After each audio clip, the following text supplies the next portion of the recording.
I think all Central Queenslanders know that budgets have got things that everyone will love some parts of the budget, and there's always going to be the part that you go, I'm not quite sure how that applies to the Central Queensland or how we see that benefit. I think my experience in local government's taught me this, is that budgets are actually about the people that it's changing lives for, or the things that make a difference for individuals.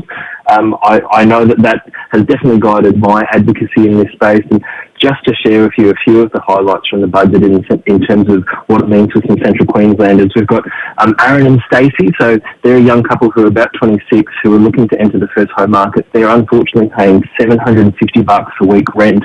So like, he's a tradie, she works as a teacher aide, really, good, hard-working people that we would all believe deserve a place to call home, but have found it really hard to enter that market. So the $74 million that's being invested in essential roads, active transport options, as well as the utility upgrades that we're supporting through the Residential Activation Fund in Hidden Valley, Parkhurst, and in North Rocky, means that they'll have a chance to have a place to call home. And I think that's just so incredibly important.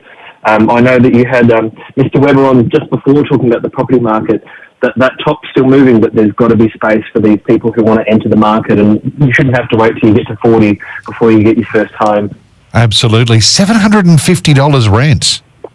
I know, mate, and these are, like I said, both full-time working people looking to start a family, but going, guys, like, when are we ever going to get to that market if the market's just so out of our price range? And I guess that's part of the cost of living pressures, and there's a few initiatives in the budget that also work in that space. So for Brad and Tanya, one of our small business owners, who came and spoke to me on a couple of occasions about their electricity bills.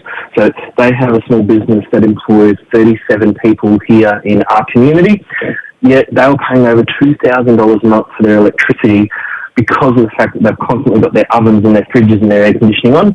Now, we know with the Queensland Energy Roadmap work that we've been able to get an 8% decrease for business use of electricity in CQ through Ergon, as well as a 6.9% decrease in electricity prices for residential. So for those two business owners at $2,000 a month, if we can get just short of a 10% decrease in the cost of electricity, they're still going to have plenty of cost, mate, but this is one way that we're supporting small business.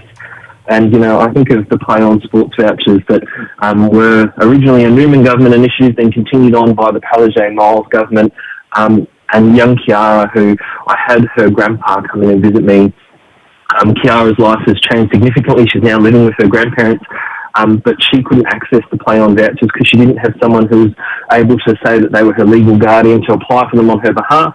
Well, now she's going to have access to these Play On vouchers each and every year, and she's a little pocket rocket who just wants to have a chance to play netball.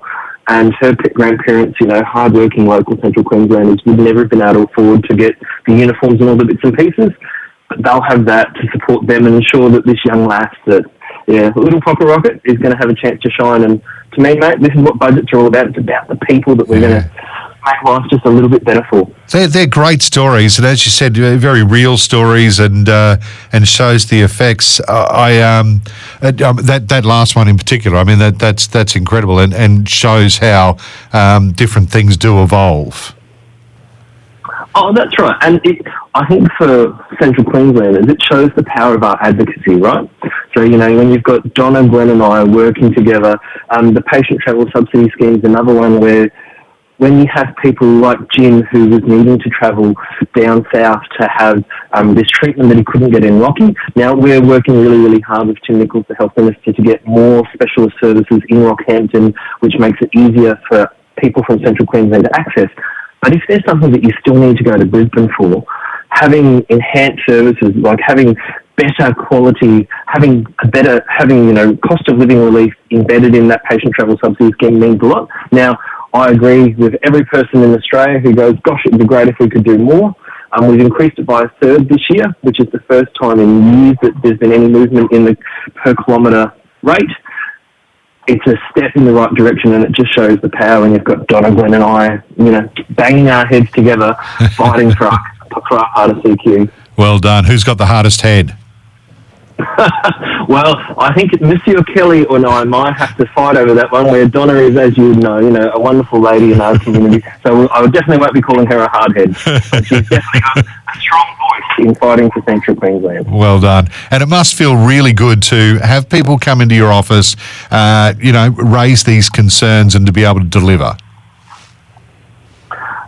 Mate, I think everyone gets into, elected office because of people and wanting to help people. And yeah, I can't deny when the Treasurer brought down the budget, and I did have this overwhelming sense of, there's that win for our community. And these are the people that we're fighting for. And to see some of these projects come out of the ground, and we'll see the Rockhampton Taste Excellence Precinct for ensuring the next generation of tradies come out of the ground. We'll see the Central Queensland Health Science Academy ensuring we've got homegrown doctors, nurses and allied health professionals. Like, that's about the future for our community, but when you can bring it down to Brad and Tanya, Aaron and Stacey, and what it means for them and their future to have a family in our community, to me, it makes it all worthwhile, mate. Makes it all worthwhile. That's brilliant. Good to talk to you. Have a great day. When do you come home?